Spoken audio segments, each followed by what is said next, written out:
والد کی وفات کے بعد روزانہ قبرستان جانا. میرے والد کو کے انتقال کو 8 مہینے ہو گئے ہیں. میں روزانہ قبرستان جاتا ہوں, وہاں جا کر سورہ یاسین وغیرہ پڑھتا ہوں.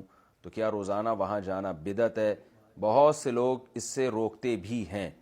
یونس صاحب انڈیا سے. دیکھیں, سورہ یاسین پڑھنے کے لیے جانا تو بدعت ہے. سورہ یاسین تو کہیں سے بھی پڑھی جا سکتی ہے, یہاں بھی پڑھی جا سکتی ہے, وہاں بھی پڑھی جا سکتی ہے. آپ اگر صرف زیارت کے لیے جاتے ہیں تو 2 زیارتیں ہو سکتی ہیں. ایک تو قبرستان کی زیارت کے لیے جانا, وہ تو نبی صلی اللہ علیہ وسلم نے حکم دیا, فرمایا زورها فإنها تذکر الآخرہ, قبرستان کی زیارت کیا کرو, اس سے آخرت کی یاد تازہ ہوتی ہے. تو جتنی زیادہ زیارت کریں آپ, روزانہ جائیں, روزانہ آخرت قبر کو یاد کرنے کے لیے, تو روز جانا بھی فضیلت ہے. اس میں کوئی ممانعت کی کوئی دلیل نہیں, کیونکہ جب نبی نے حکم دے دیا تو ہر آدمی اپنی استطاعت کے بقدر جا سکتا ہے. دوسرا مسئلہ ہے اسپیشل والد کی قبر کے لیے جانا, تو اس کا بھی حدیث سے ہمیں ثبوت ملتا ہے. نبی صلی اللہ علیہ وسلم نے اللہ سے اجازت مانگی کہ اپنی والدہ کی قبر کی آپ کو اجازت دی جائے, ان کی زیارت کی, تو اللہ نے اجازت دے دی. تو والدہ سے محبت تھی, اسی وجہ سے رسول اللہ صلی اللہ علیہ وسلم اپنی والدہ کی قبر کی زیارت کے لیے گئے.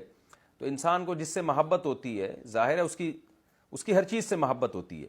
تو والد سے اگر آپ کو محبت ہے تو ان کی قبر کی زیارت کا دل چاہتا ہے انسان کا, میں جا کے اپنے والد کی قبر کی زیارت کروں.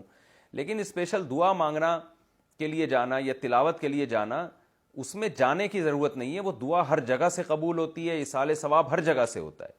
تو اس نیت سے آپ نہ جائیں. ہاں, جانے کے بعد آپ وہاں دعا کریں یا کچھ تلاوت کر لیں تو وہ جائز ہے. ایک ہے گئے اور آپ کو خیال آیا کہ خاموش بیٹھنے سے بہتر ہے کہ میں اپنے والد کے لیے دعا کروں, تو یہ بہت اچھی بات ہے. لیکن یہ سمجھنا کہ وہیں جا کے تلاوت کروں گا تو زیادہ فائدہ ہوگا, وہیں جا کے دعا مانگوں گا, تو ٹھیک ہے, وہاں جا کے دعا مانگنے میں ذرا استحضار زیادہ ہوتا ہے, اس لحاظ سے تو بہرحال فائدے کی چیز ہے. لیکن ایسی چیزیں آہستہ آہستہ بدعت بن جاتی ہیں. تو اس لیے آپ روزانہ والد صاحب کی قبر کی زیارت کریں تو کوئی گناہ نہیں ہے, لیکن اس زیارت کی بیس والد صاحب سے محبت ہونی چاہیے. پھر وہاں جا کے فضول بیٹھنے کے بجائے آپ سورہ یاسین پڑھ لیں یا دعا مانگ لیں والد صاحب کے لیے, تو یہ بھی ایک ثواب کا عمل ہے, اس کے بھی ناجائز ہونے کی کوئی دلیل نہیں ہے.